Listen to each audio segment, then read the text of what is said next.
Сәлеметсіздер ме, балалар? Сәлеметсіздер. Балалар, біз қазақ халқының көптеген ұлттық ойын түрлерін ойнап жүрміз, иә, балалар? Олай болса, қандай ұлттық ойын түрлерін білесіңдер? Қандалапай ойыны, тақия тастамақ ойыны, асық ойын, тұлпа ойыны. Жарайсыңдар, балалар. Тағы да басқа көптеген ұлттық ойын түрлері бар, иә, балалар? Олай болса, біз бүгін шертпе ойын ойнаймыз. Шертпе ойын естіп жүрсіңдер ме? Олай болса, мен сендерге шертпе ойынның шартын түсіндірейін. Шертпе ойыны асықтармен ойналатын ойын, иә, балалар? Мына жерде текшеде, балалар, асықтар бейнеленген. Текшенің астында ұзын сызық бар.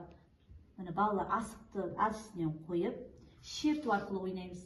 Егер шерткенде текшенің үш асықтың бойына түсті, иә, балалар? Олай болса, біз үш асықты ұтып алып ұпай жинаймыз.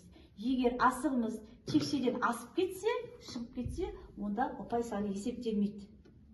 Түсінікті ме, балалар? Олай болса, ойынымызды бастаймыз.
Балалар, олай болса, балалар, асығымызды санайықшы.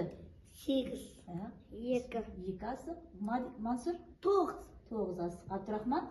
8 асық. Олай болса, жеңіске кім жетті екен?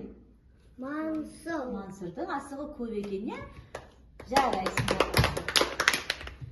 Балалар, шертпе ойын өте жақсы ойнадыңдар. Біз шертпе ойында бүгін Мансұр жеңіске жетті.